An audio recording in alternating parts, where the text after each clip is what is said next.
It's another edition of Time About the Movies, and today we're taking a look at the movies of December 18th, 1992. So let's not waste any time. Jump on into it. We'll start off with the first movie that we have here, the biggest new release of the weekend. Mel Gibson in the drama Forever Young.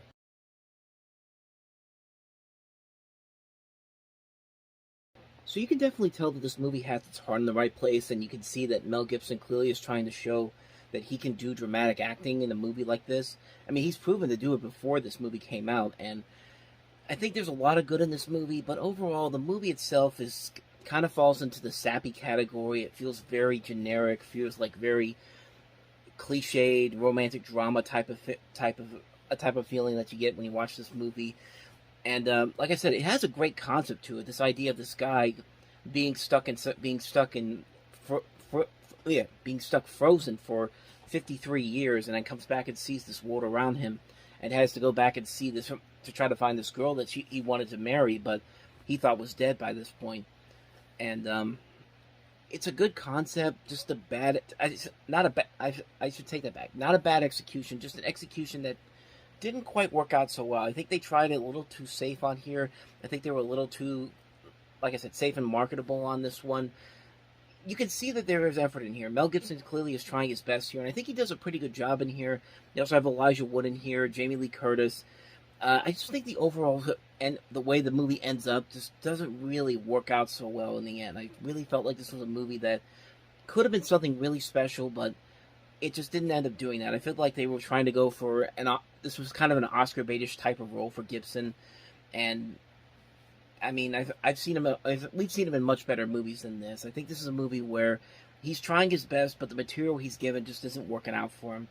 And overall, it kind of makes the movie just okay. It's not great, it's not bad, it's just an okay movie. So that's Forever Young. Let's go ahead and move on to the next movie that we have here, and that is Robin Williams in Barry Levinson's Toys.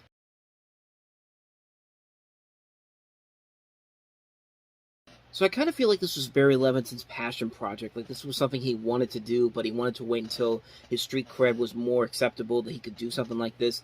And he had already established his name at this point. He was a very good director with stuff like Diner, The Natural, Young Sherlock Holmes, Good Morning Vietnam, Rain Man, Avalon, Bugsy. But I don't know. This movie, I don't hate this movie like everybody else does, but I can definitely see why a lot of people, when this movie came out, really dismantle it, because it's very confusing. The story doesn't make a whole lot of sense, and like the characters aren't really all that written well, especially Robin Williams, who's giving his best in this.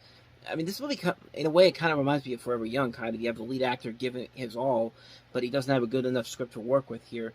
It's a shame, too, because the movie looks so incredible. Those visuals in this movie look so amazing, and it's just like, you wish that they could have been used for something in a really good movie. With this, it's a nice, stylish-looking movie.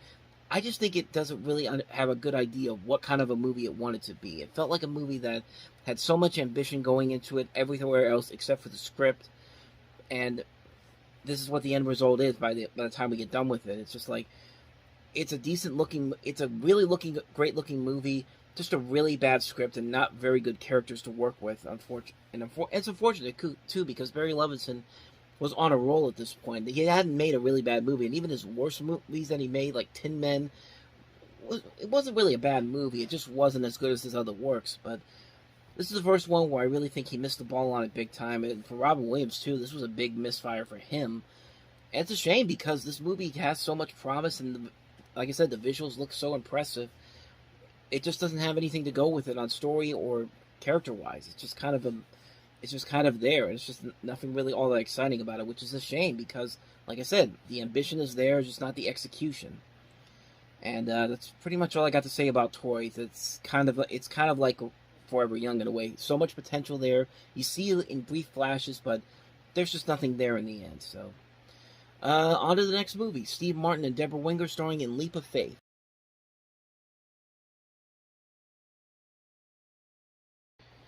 So there's a lot of things about this movie that don't work too well, but the stuff that does work is the way the characters are played. The cast in this is very good. Steve Martin, I think, is terrific in this movie.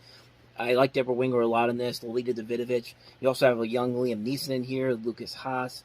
Meatloaf is in this. Philip Seymour Hoffman. MC Gainey, just these people that you recognize, and you see that the writing is definitely there. There are some very funny moments in this movie. It doesn't work all the way through, unfortunately. I think it's a movie that's just kind of like there's a lot of elements there that do work, but I think the overall story is kind of cliched. You can kind of tell what's going to happen next, and you can kind of tell how it's going to end too, which is a shame because there's a lot here that really does work here. I think the acting overall makes it work, and there are funny moments in here. But like I said, this is a script that doesn't really surprise you in the end. You feel like you're just watching a good movie that could have been a whole lot better if the script had been a little more creative. And the end result is what you get here. A fun movie overall, not one I'd watch on repeat, not one of Steve Martin's best movies, but it's still a fun movie nonetheless. So that's Leap of Faith. Let's go ahead and move on to the last movie that we have for this week, and that is Used People.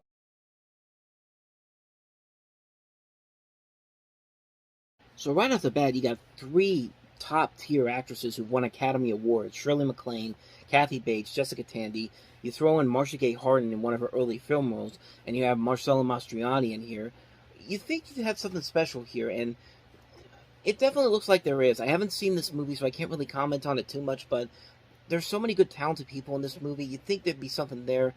Judging by this trailer, it does seem a little bit too formulaic, kind of. It kind of reminds me a little bit of Fried Green Tomatoes from last year, and I don't know. Maybe it is something that could be decent.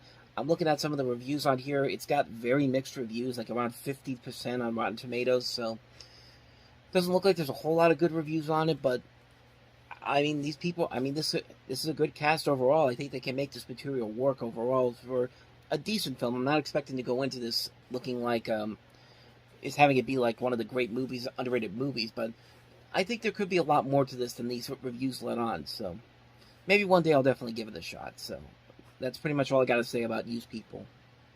So on that note, we wrap up another edition of Time About the Movies. Next time we meet, we'll look at Christmas weekend 1992, the last weekend of the year, with 6 movies, including Jack Nicholson and Danny DeVito in DeVito's Hoffa, Trespass from director Walter Hill with Bill Paxton and Ice Cube in it, Ice-T as well, Scent of a Woman, Al Pacino and Chris O'Donnell, Peter's Friends from director Kenneth Branagh, Damage starring Jeremy Irons and Juliette Binoche, and Robert Downey Jr. in Chaplin. So we'll look at those movies next time. But until then, thank you very much for watching. And if you want to see more videos like this, please hit the playlist on the next page. Check out the previous episode.